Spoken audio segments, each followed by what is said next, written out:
Hello everyone, स्वागत है आप सभी का आपके अपने YouTube channel as smart classes में। जैसे कि बीपीएससी ने पूरा एडवर्टीजमेंट जारी कर दिया है, इसमें सारी डिटेल दी हुई है।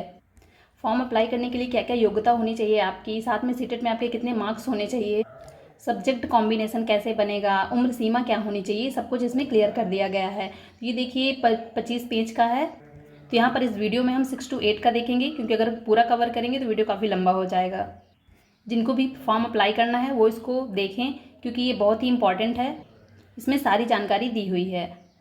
इसका पीडीएफ भी मैं अपने टेलीग्राम में शेयर कर दूंगी, वहाँ से आप लोग इसको पूरा चेक कर सकते हैं। तो यहाँ पर हम मेन चीज़ें देखेंगे। जैसे देखिए फर्स्ट पॉइंट में ही शिक्षा विभाग के अंतर्गत मध्य विद्यालय 6 to 8 विद्यालय अध्यापकों के लिए कुल पद जो हैं 31,982 हैं। अलग अलग सब्जेक्ट में देखिए गणित विज्ञान, सामाजिक विज्ञान, सब में अलग अलग सब्जेक्ट में अलग अलग वैकेंसी दी हुई है। पिछड़ा वर्ग, अनुसूचित जाति, अनुसूचित जनजाति, सबकी यहाँ पर अलग अलग दी हुई है। नेक्स्ट हम देखेंगे कि क्या क्या नियुक्ति के लिए क्या क्या अर्हता होनी चाहिए, क्या क्या योग्यता होनी चाहिए। भारत का नागरिक हो, मतलब वो किसी भी राज्य का हो, भारत का नागरिक होना चाहिए, वो फॉर्म अप्लाई कर सकता है। बिहार का हो, यूपी का हो, झारखंड का हो, कहीं का भी हो, तो वो भारत का नागरिक हो तो वो फॉर्म अप्लाई कर सकता है। नेक्स्ट है विद्यालय अध्यापक के पद पर नियुक्ति हेतु राष्ट्रीय अध्यापक शिक्षा परिषद द्वारा समय समय पर निर्धारित शैक्षणिक एवं प्रशैक्षणिक योग्यता निर्धारित करता हो। विशेष विद्यालय अध्यापक के लिए अर्हता भारतीय पुनर्वास परिषद का अनुरूप अनुमान्य होगा। तो जो भी शैक्षणिक योग्यता निर्धारित की गई हों उनको धारित करता हो। नेक्स्ट है राज्य सरकार अथवा केंद्र सरकार द्वारा समय समय पर आहूत शिक्षक पात्रता परीक्षा में उत्तीर्ण हो। जैसे शिक्षक पात्रता परीक्षा जो अलग अलग होती हैं, जैसे सीटेट हो गया, बीटेट हो गया या स्टेट हो गया, तो उसमें उत्तीर्ण होना चाहिए। अब देखिए शिक्षक पात्रता परीक्षा को यहाँ पर डिटेल से बताया गया है कि मध्य विद्यालय के अध्यापक के लिए सीटेट पेपर 2 अथवा बीटेट पेपर सेकेंड में पास होना चाहिए। तो जो 6 to 8 के लिए है वो यहाँ पर बताया गया कि सीटेट पेपर सेकेंड पास हो आप या बीटेट पेपर सेकेंड पास हो, तो आप इसके लिए एलिजिबल होंगे।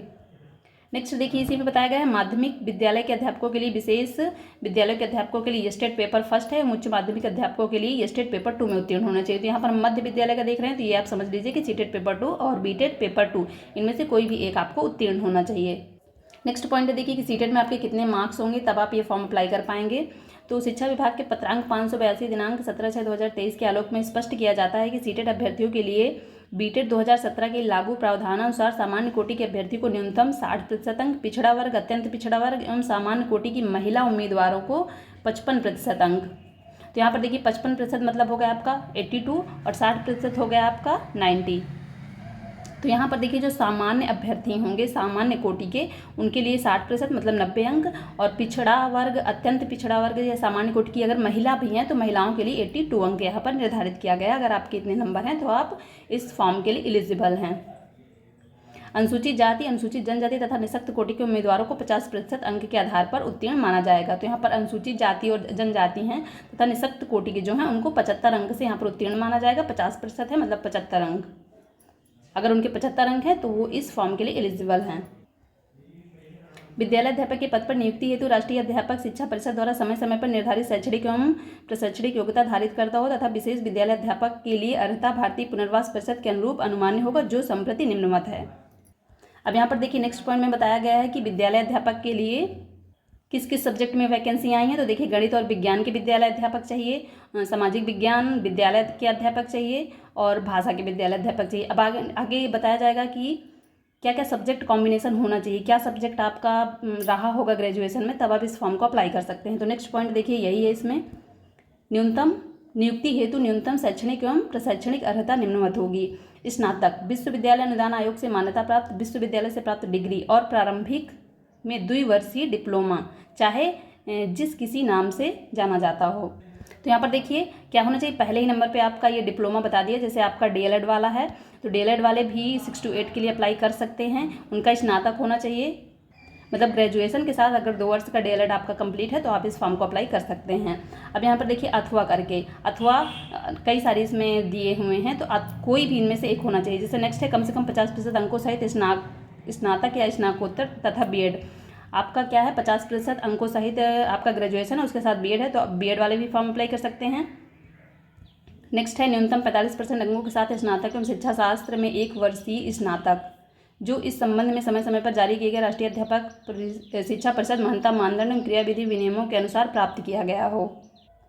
नेक्स्ट है न्यूनतम 50% अंकों के साथ उच्चतर माध्यमिक एवं 4 वर्षीय प्रारंभिक शास्त्र में स्नातक BLED, 4 वर्षीय जो BLED चलता है उनको भी देखिए यहाँ पर मान्य किया गया, वो भी इस फॉर्म के लिए एलिजिबल हैं। नेक्स्ट है न्यूनतम 50% अंकों के साथ उच्चतर माध्यमिक तथा 4 वर्षीय BA BSc एड या BSc एड इनको भी मान्य किया गया है, अथवा न्यूनतम 50% अंकों के साथ स्नातक तथा 1 वर्षीय BEd विशेष शिक्षा जो 1 वर्षीय चलती है और 50% अंकों के साथ न्यूनतम आपका ग्रेजुएशन है तो भी आप इसके लिए मान्य हैं। तो यहाँ पर देखिए अलग अलग दिए गए हैं, ये सभी इसके लिए कोई भी एक योग्यता रखता हो तो ये मान्य होंगे, क्योंकि ये सभी अथवा अथवा करके यहाँ पर दिए हुए हैं। नेक्स्ट पॉइंट है देखिए, शिक्षा शास्त्र में डिप्लोमा के लिए केवल भारतीय पुनर्वास परिषद द्वारा मान्यता प्राप्त पाठ्यक्रम मान होगा। ऐसी योग्यता प्राप्त अभ्यर्थियों को नियुक्ति के बाद प्रारंभिक शिक्षा शास्त्र में राष्ट्रीय अध्यापक शिक्षा परिषद द्वारा मेन है यहाँ पर देखिए 6 माह का विशेष प्रशिक्षण प्राप्त करना होगा इनको।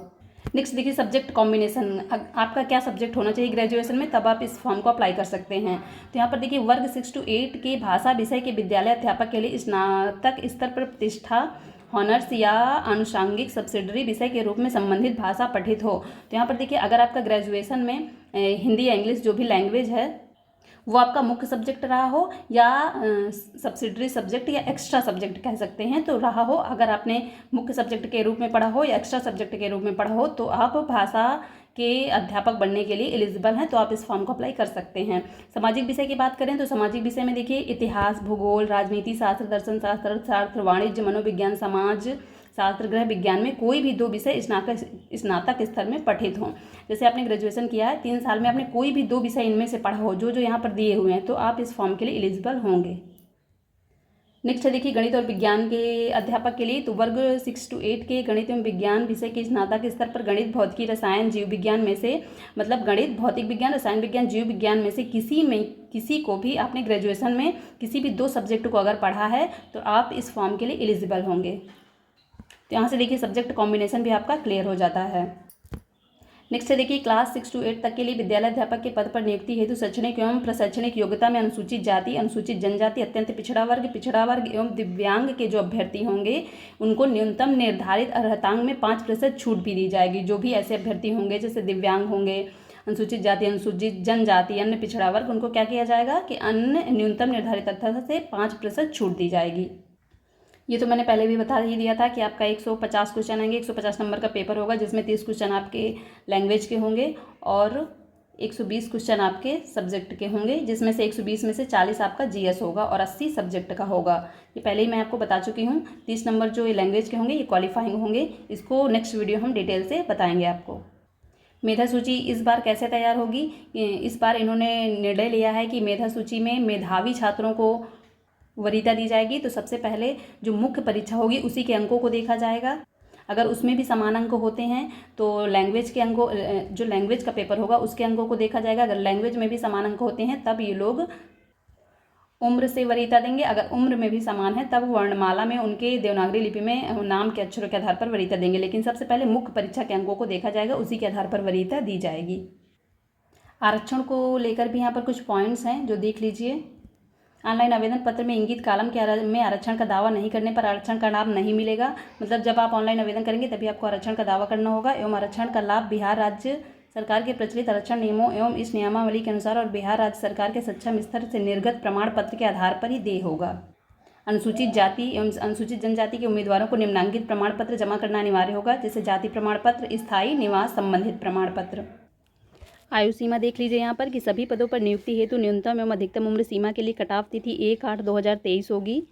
मतलब उम्र सीमा आपकी 1/8/2023 से ली जाएगी। मध्य विद्यालय के अध्यापक एवं प्रारंभिक शिक्षा के लिए कटाव तिथि 1/8/2023, तो सभी के लिए 1/8/2023 होगी। उपरोक्त सभी पदों के लिए अधिकतम आयु अनारक्षित पुरुष 37 वर्ष, पिछड़ा वर्ग, अत्यंत पिछड़ा वर्ग, पिछड़े वर्ग की महिला एवं अनारक्षित महिला 40 वर्ष होगी। अनुसूचित जाति तथा अनुसूचित जनजाति के लिए पुरुष एवं महिला दोनों के लिए अनुसूचित जाति और जनजाति में 42 वर्ष होगी। जैसे देखिए उम्र सीमा भी क्लियर हो गई।